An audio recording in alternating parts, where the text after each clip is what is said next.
जय श्री कृष्ण। मैं संध्या रानी श्री बांके बिहारी जी की कृपा से श्री कृष्ण कथा के कुछ पुष्प उन्हें अर्पित करने जा रही हूँ। सभी कृष्ण भक्तों का अपनी इस कथा में स्वागत करती हूँ। कृष्ण गोपियों से साथ रासलीला रचा रहे हैं और गोपियों से कहते हैं, तुम लोगों ने मेरे प्रति आदर्श अनुराग का प्रदर्शन किया है, पारिवारिक संबंधों से उत्पन्न सारी कठिनाइयों को पार किया है। श्री कृष्ण के इस प्रकार सांत्वना प्रदायक वचनों को सुनकर गोपियां परम प्रसन्न हुईं। गोपियां भगवान के वचनों को सुनकर ही नहीं, अपितु उनके हाथों और पांवों का स्पर्श करके भी परम वियोग के दुख से मुक्त हो गई। उसके पश्चात भगवान ने रास नृत्य प्रारंभ किया। जब कोई तमाम लड़कियों के बीच में नाचता है तो उसे रास नृत्य कहते हैं। कृष्ण ने तीनों लोक की परम सुंदरी भाग्यशालिनी लड़कियों के मध्य में नाचना प्रारंभ किया। कृष्ण के प्रति आसक्त रहने वाली वृंदावन की गोपियां कृष्ण के साथ हाथ से हाथ मिलाकर नाचने लगी। रास नृत्य नितांत आध्यात्मिक व्यापार है। इस तथ्य की स्थापना के लिए परम योगी कृष्ण ने अपने आप को अनेक रूपों में विस्तारित किया। वे प्रत्येक गोपी के पास खड़े हो गए। अपने दोनों ओर खड़ी गोपियों के कंधों पर अपने हाथ रखकर कृष्ण नाचने लगे। गोपियों को कृष्ण के यौगिक विस्तार नहीं दिख पाए, क्योंकि वे प्रत्येक के साथ अलग अलग प्रकट हुए। प्रत्येक गोपी सोच रही थी, कृष्ण केवल उसी के साथ नाच रहे हैं। इस अद्भुत नृत्य को स्वर्ग के निवासी अपने अपने विमानों से देखने लगे, क्योंकि गोपियों के साथ कृष्ण के नृत्य को देखने के लिए सभी बड़े उत्सुक थे। गंधर्व और किन्नर गाने लगे। अपनी पत्नियों समेत सारे गंधर्व नृत्य मंडली पर पुष्प वर्षा करने लगे। गोपियों तथा कृष्ण के नाचने से, उनके नूपुरों, आभूषणों और कंगनों से रुनझुन की संगीत रूपी आवाज उत्पन्न हो रही थी। कृष्ण ऐसे प्रतीत हो रहे थे मानो रत्न जटित स्वर्णिम हार के मध्य कोई नीलमणि सुशोभित हो। उनके पाँवों की गति, उनका एक दूसरे के पास हाथ रखना, उनकी भौहों की मटकन, उनकी मुस्कान, गोपियों के उरोजों, वस्त्रों, कुंडलों, कपोलों, फूल से गुथे केशों की गतियाँ, जब वे नाच गा रहे थे तो ऐसा लग रहा था मानो बादल, गर्जन और हिमपात और बिजलियाँ चमक रही हो। कृष्ण के समागम से अधिकाधिक आनंद प्राप्त करने की इच्छा से गोपियों की ग्रीवाएं लालिमा से युक्त हो गई। उन्हें संतुष्ट करने के लिए कृष्ण उनके गाने के साथ साथ ताल देने लगे। सारा संसार कृष्ण के गायन से ओतप्रोत है। प्रत्येक जीवात्मा भी नाच रहा है, किंतु आध्यात्मिक और भौतिक जगत के नृत्यों में अंतर होता है। कृष्ण नर्तकाचार्य हैं, प्रत्येक व्यक्ति उनका सेवक है। प्रत्येक व्यक्ति कृष्ण के नृत्य का अनुकरण कर रहा है। जो लोग कृष्ण भावना भावित हैं, वे कृष्ण के नृत्य का ठीक से अनुसरण कर पाते हैं। जब कुछ गोपियां नाचने और शरीर थिरकाने से थक गईं, तो उन्होंने अपनी बाहें कृष्ण के कंधों पर रख दी। उनकी केशपाश शिथिल हो गए, फूल जमीन पर गिर पड़े। जब उन्होंने अपने बाहों को कृष्ण के कंधों पर रखा, तो वे उनके शरीर की सुगंधि से, जो कमल से, अत्यंत सुगंधित पुष्पों से, चंदन लेप से निकल रही थी, अभिभूत हो गए।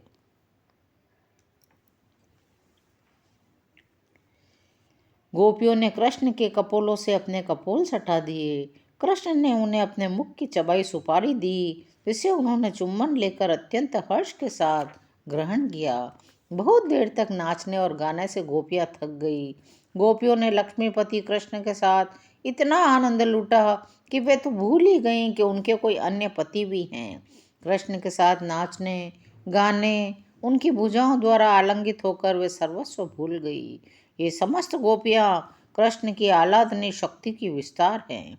अपने हाथों से उनका स्पर्श करते, उनकी मोहक आंखों को देखते, कृष्ण गोपियों के साथ वैसा ही आनंद लूट रहे थे, जिस तरह एक बालक शीशे में अपने शरीर का प्रतिबिंब देखकर खेलने का आनंद पाता है। उनके केश और वस्त्र बिखर गए, आभूषण ढीले पड़ गए। कृष्ण के संग से वे अपने आप को भूल गई। जब कृष्ण रास नृत्य में गोपियों के संग का आनंद ले रहे थे, सभी देवता अपनी पत्नियों सहित विस्मित होकर आकाश में एकत्र होने लगे। चंद्रमा भी काम मोहित होकर नृत्य देखने लगा।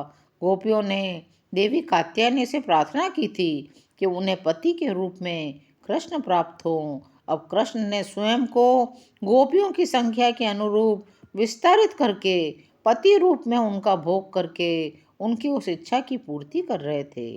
कृष्ण आत्मनिर्भर हैं, आत्मा राम हैं, उन्हें अपनी तुष्टि के लिए किसी की भी आवश्यकता नहीं रहती।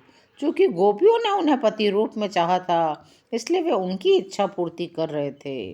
वे कृष्ण के शुभ कर स्पर्श से अति प्रसन्न थी। शुद्ध भक्तों के रूप में गोपियों ने कृष्ण संग का जितना सुख भोगा, उतनी ही वे उनकी महिमा से परिचित होती गई। इस प्रकार उन्होंने उनका बदला चुकाया। कृष्ण भगवान हैं, स्वामियों के भी स्वामी हैं। गोपियां अपने ऊपर असामान्य कृपा प्रदर्शन के लिए उनकी पूजा करना चाह रही थी। रास नृत्य की थकान मिटाने के लिए गोपियां और कृष्ण यमुना के जल में प्रविष्ट हो गए। जल में क्रीड़ा करते, एक दूसरे के संग का आनंद लूटते, रास नृत्य के श्रम को दूर करते। गोपियां तथा कृष्ण दोनों ही अपने अपने वास्तविक स्वरूप को भूल गए। गोपियां कृष्ण के शरीर पर पानी उलीच रही थी और हंसती जा रही थी। कृष्ण इसका सुख लूट रहे थे। तत्पश्चात भगवान कृष्ण और गोपियां जल से बाहर आए, यमुना तट पर टहलने लगे, जहाँ पर उत्तम मंद पवन बह रहा था।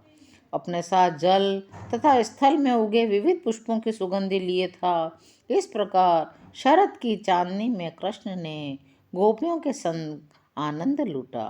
कृष्ण तथा गोपियों के साहचर्य की विचित्रता ही यह थी कि उसमें काम वासना का कहीं नाम नहीं था। महाराज परीक्षित ने सुखदेव गोस्वामी से पूछा था, तब सुखदेव गोस्वामी जी ने कहा था, कृष्ण का आविर्भाव धर्म की स्थापना तथा अधर्म की प्रमुखता को दमन करने के लिए हुआ था। सुखदेव जी से कहने लगे, महाराज परीक्षित, कृष्ण और गोपियों के आचरण से भौतिक जगत में अधर्म को प्रोत्साहन मिल सकता है। अर्धरात्रि में अन्यों की पत्नियों के साथ ऐसा सुखोभोग उठाने का जो कृष्ण कार्य कर रहे हैं, जो अपने आप को कृष्ण मानकर तरुणी बालाओं और स्त्रियों के संग सुखोभोग करते हैं, वे मायावादियों के बारे में आप क्या कहेंगे? महाराज परीक्षित का पहला संदेह ही यही था। भगवान श्री कृष्ण श्री भगवान हैं, जिन्होंने धर्म की स्थापना के लिए अवतार लिया है। फिर अर्धरात्रि में पराई स्त्रियों के साथ मिलकर वे आलिंगन और चुंबन का आनंद क्यों लूटते थे? जब सर्वप्रथम गोपियां उनके पास आई थी, तो उन्होंने उन्हें अपने अपने घर लौट जाने का उपदेश दिया था। पराई स्त्रियों और तरुणी बालाओं को बुलाकर उनके साथ नृत्य का आनंद लूटना तो निश्चय ही गर्हित है। फिर कृष्ण ने ऐसा क्यों किया? तरुणियों के बीच कृष्ण अत्यंत कामुक थे, किंतु परीक्षित महाराज ने कहा, ऐसा संभव नहीं हो सकता, वे कभी कामुक नहीं हो सकते। सुखदेव जी महाराज कहने लगे, वे केवल 8 वर्ष के थे, इस आयु में कोई भी बालक कामुक नहीं हो सकता। कृष्ण गोपियों की कामेच्छाओं से प्रेरित भी नहीं हुए। महाराज परीक्षित को संदेह था, कृष्ण ने ऐसा क्यों किया? गोस्वामी जी कहने लगे, जिन परिस्थितियों में रास नृत्य हुआ था वे अत्यंत संदेहास्पद थी। अतः महाराज परीक्षित ने स्पष्टीकरण करने के लिए गोस्वामी जी से पूछा था। सुखदेव गोस्वामी जी ने उत्तर दिया, परम नियंता द्वारा धार्मिक सिद्धांतों का अतिक्रमण उनकी महान शक्ति को प्रमाणित करता है। अग्नि किसी भी गर्हित वस्तु को जला सकती है, यह अग्नि की श्रेष्ठता का प्राकट्य है। इसी प्रकार सूर्य मूत्र या मल से जल का शोषण कर सकता है, किंतु उससे सूर्य कलुषित नहीं होता। कोई चाहे तो यह भी तर्क कर सकता है, चूंकि कृष्ण सर्वोच्च प्रमाण है, अतः उन्हें कर्मों का पालन करना चाहिए। सुखदेव गोस्वामी जी ने आगाह किया, जो बद्ध जीव वश में नहीं है, उन्हें नियंता के असामान्य कार्यों के अनुकरण की सोचना भी नहीं चाहिए। एक मायावादी चिंतक झूठे ही अपने को ईश्वर या कृष्ण घोषित कर सकता है, किंतु वह कृष्ण की भांति कार्य संपन्न नहीं कर सकता। वह अपने अनुयायियों को झूठे ही रास नृत्य की नकल करने के लिए ठग सकता है, किंतु वह गोवर्धन पर्वत नहीं उठा सकता। अधिकांश गोपियां अपने पूर्व जन्म में ऋषि थी, जो वेदों के अध्ययन में पटु थे। जब भगवान कृष्ण भगवान रामचंद्र के रूप में अवतरित हुए थे, तो उस समय वे सभी उनके साथ सुखोभोग करना चाहते थे। उस समय भगवान राम ने उन्हें वर दिया था कि वे जब द्वापर में कृष्ण रूप में अवतार लेंगे तो उनकी सारी इच्छाएं पूरी करेंगे। अतः भगवान कृष्ण के अवतार का सुखोभोग करने की गोपियों की इच्छा अत्यंत दीर्घ काल से बनी हुई थी। अतः कृष्ण को अपना पति बनाने के लिए वे देवी कात्यायनी के पास गई थी। कृष्ण द्वारा गोवर्धन पर्वत का उठाया जाना, पूतना जैसी राक्षसी का वध करना, अनेक अन्य घटनाएं उनके अलौकिक कार्य हैं। इसी प्रकार रासलीला भी असामान्य कार्य है, जिसका अनुकरण सामान्य व्यक्ति नहीं कर सकता।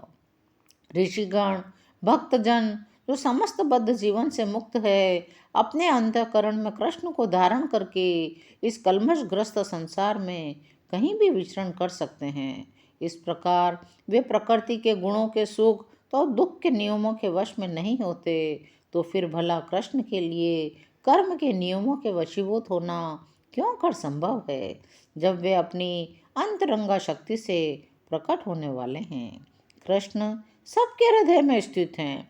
उन्हीं से सारे कर्म, सारी स्मृति और सारी विस्मृति उत्पन्न है। वे आदि पुरुष हैं, जो वैदिक ज्ञान द्वारा ज्ञेय है।